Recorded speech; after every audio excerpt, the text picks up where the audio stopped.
Hey everyone, Tony D and Little Joan here with your Hollywoke hot take. Smash like and subscribe, etc., etc. Also, check me out on BitChute, Rumble, because YouTube, they aren't good anymore. But thank you for joining me here. I know I picked up some people for my Lady in Heaven review of the trailer. I hope you'll stay. So, here we go. Cartoon Network releases anti-racism ad teaching children to, quote, see color. This is, again, critical race theory bleeding into everything. Cartoon Network, I guess, thinks it's doing something good because, it used to be progressives had these ideals that they were trying to push, and they tended to be noble. I grew up on Sesame Street and cartoons made in that era back in the day, 70s and 80s. And it wasn't so ideologically driven. It was very basic because, these cartoons are aimed at children. Now, they're suggesting in an ad having a colorblind approach to race could be a ploy to avoid talking about racism altogether. No, that's the point. That's the point. See, the problem with these ideologues, I believe, is that they start with the premise that everyone's racist.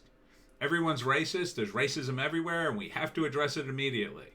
And anything that doesn't address it, therefore, is wrong. And here's why. So even classic, rules and things to teach children to not be discriminatory are suddenly undermined and thrown out the window. This is all part of the radical left's cultural Marxism. It's designed to eat away at everything, to destroy everything, including cartoons, including anti-discrimination teaching. So the network's latest anti-racism ad, titled See Color, features three characters, one black, one white, one a purple alien, on set filming a PSA singing "Color blindness is our game because everyone's the same. Everyone join our circle, doesn't matter if you're white, black, or purple."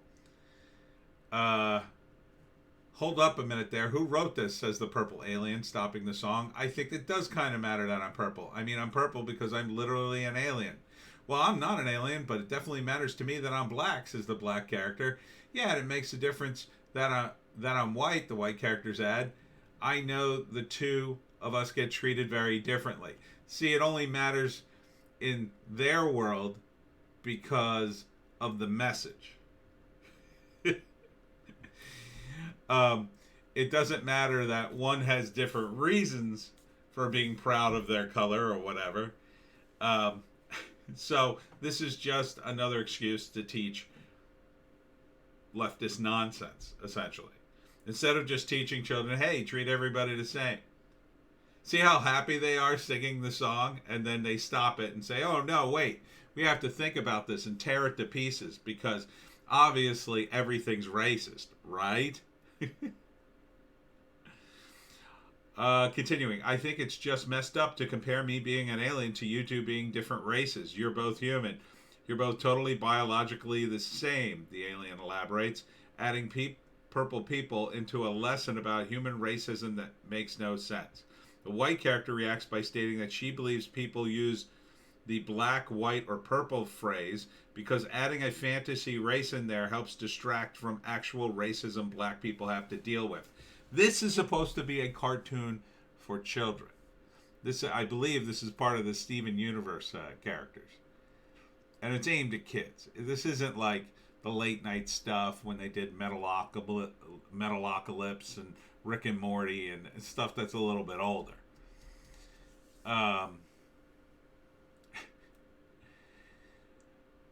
Right, the black character replies. My experience with anti-black racism is it's really specific. Other people of color experience other forms of racism too, but you won't see any of that if you don't see color. What? That's not true. Okay? It's pretty obvious. Look, see, this is why people who are creating this stuff don't understand. They didn't. A lot of them never actually met racist people, like really racist people. I'm old enough to have met those people. And let me tell you something. They tell you flat out how racist they are. Oh, they spew their nonsense because they wanted some sort of validation from you. And you know, this idea that, well, since we can't see racism anymore, there must be secret racism that we have to ferret out, is because the progressives can't find another tune. They just can't find something else to build. They're going down the same path regardless. If they wipe out every racist, they'll create more. And that's exactly what they're doing. So, good job, Cartoon Network. You've ruined yet another thing. CBS drama The Good Doctor features pregnant man. Well, that's interesting. CBS medical drama The Good Doctor featured a pregnant man plot with a transgender man who suffers a dangerous tumor after becoming pregnant in its latest episode. Okay. Whoop-de-diddly-do.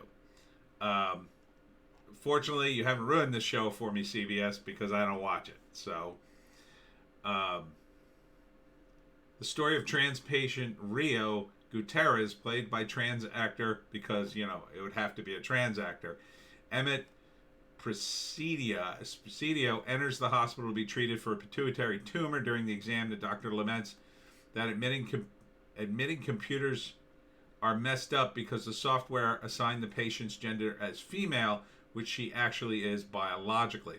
But the doctor insists she will change the records to make sure it's correct going forward, meaning that the documents will be changed to assign the gender of male to the patient.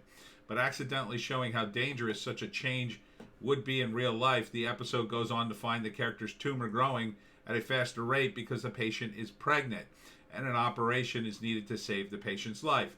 In real life, if the records had read male from the beginning, a pregnancy test may never be performed, and this life-threatening condition may never be found or be found too late. As a trans actor who in real life has undergone double mastectomy, celebrated the role in a recent Zoom interview for the episode. I was very grateful to get this role because the narrative just felt so important to me, he said. And honestly, I related to this character so much. I felt like they were honestly writing about me. And I was like, how do they know all this stuff? So I thought it was perfect. I understand that I was born in a female body, but my brain and soul is masculine. It is male. Presidio added, I loved how it is written because it shows just because this person is deciding to carry a baby because they can, because their body was built for that, why does that have to be a feminine thing? Why can it also be a masculine thing? Blah, blah, blah. So, last year, Harvard Medical Department referred to biological women as pregnant and birthing people in a tweet. So I don't know. It actually sounds like it's bringing something to light while at the same time proving that you should follow science, right? Because it should say on his patient's form, biological female, right? That should be his record, and he acknowledges that. So what's the difference?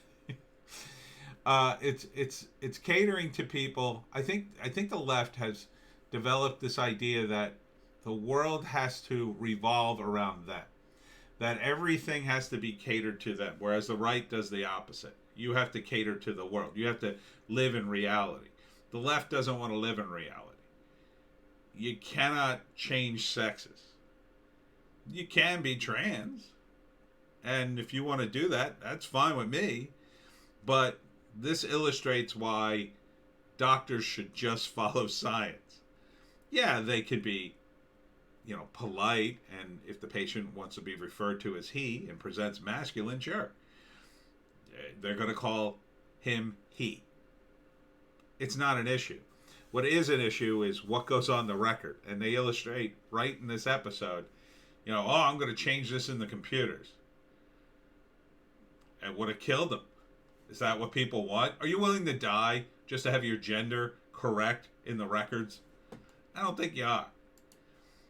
Texas power outage highlights inequalities in minority neighborhoods. I guess. This is Yahoo News. I think everybody without power is kind of screwed. And a lot of people in Texas are screwed. But, where is it now? Bette Midler suggests Texas deadly winter storm is payback from God to Senators Cruz and Cornyn. I thought people on the left poo-pooed religion. Why are you suddenly invoking God? It's bizarre to me. And also just sort of nasty. Okay? It's just nasty to say stuff like this. MSNBC's Joe Scarborough, taco stand destroyed last summer, not on same level as Capitol riot.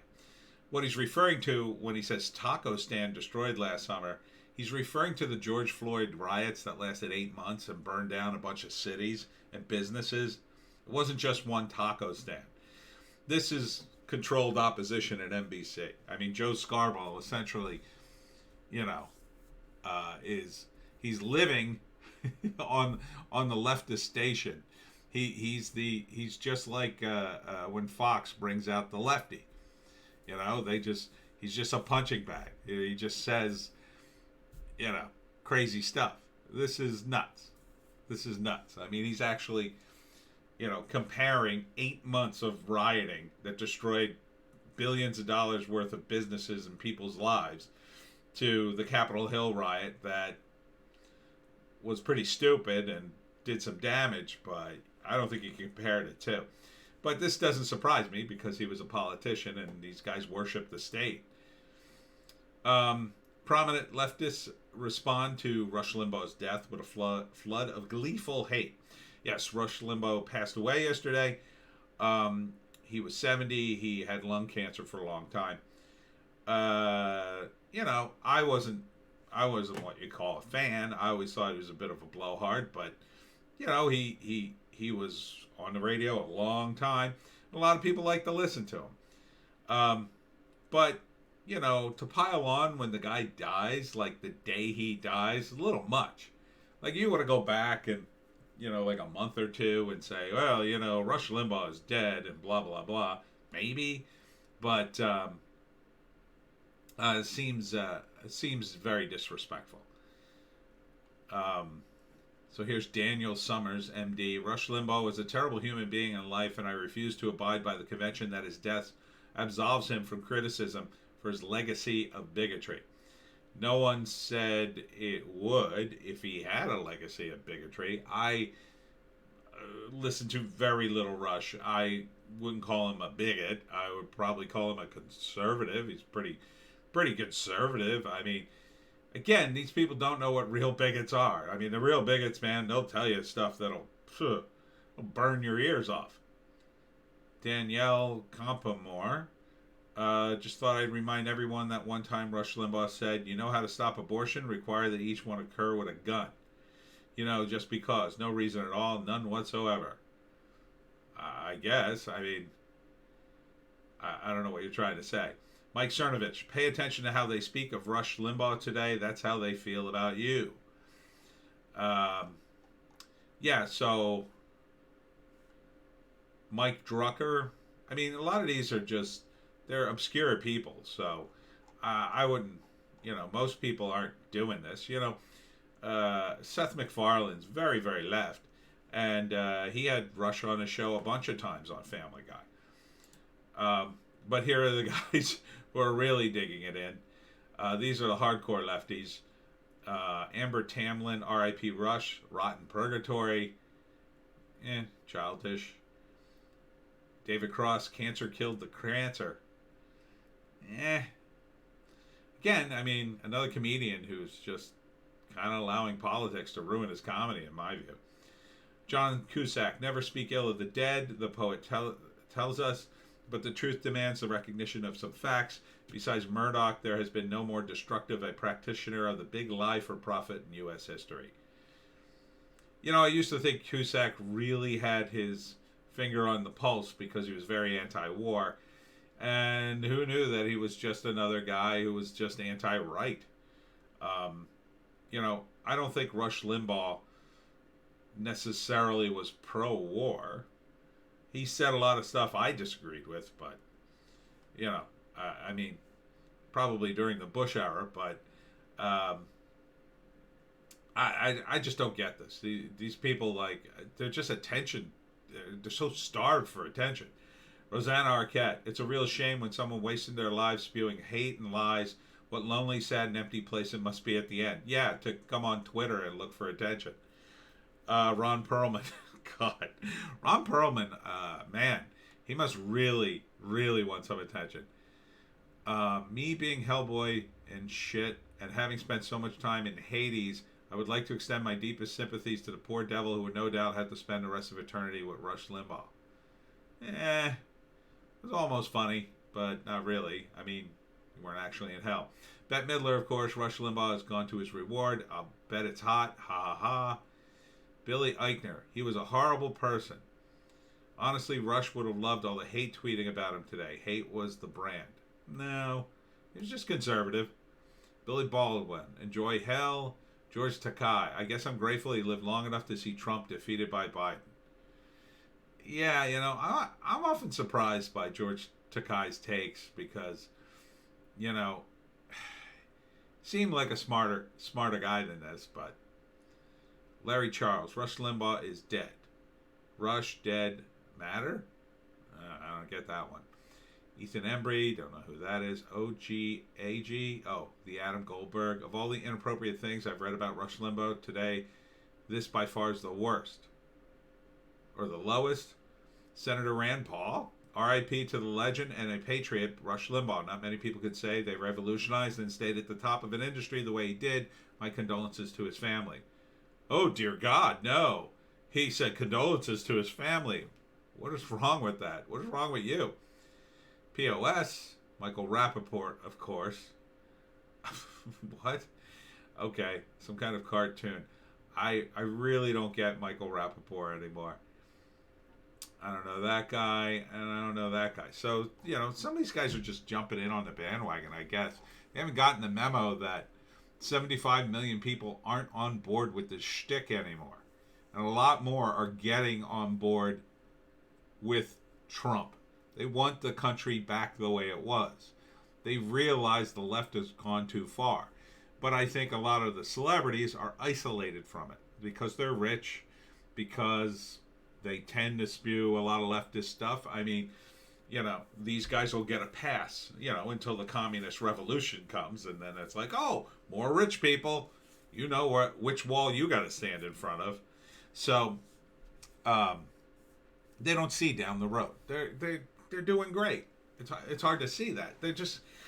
I think a lot of them just sort of side with the left because it's popular and they're in that bubble and it feels like they're right. You know, when you got a Twitter account, I remember Danny DeVito on his Twitter account. I haven't seen him in a while. I think he's gotten off of it, but you know, it when tens of thousands of fans give you a thumbs up every day, and you throw out a little bit of your politics, maybe support people on the left, and everybody tells you this is great, thank you so much. What are you supposed to think, right? I mean, you see that day in and day out, and then you see the opposite when they talk about people on the right. You got to feel like, and actors tend to operate with their feelings a lot. You tend to think like, oh, I'm on the right side of history. Sure feels that way. So in some respects, I guess I can't blame them, but I really thought these guys, especially Cross and Cusack, were smarter than this. And that they would pull back at least a little. That they knew a little more. That maybe they understood, you know, the basics of who the establishment is. And they just don't seem to understand that they are now in the establishment. And Rob Schneider is the rebel comedian now. Who'd have thought? I never would have predicted it, but here we are.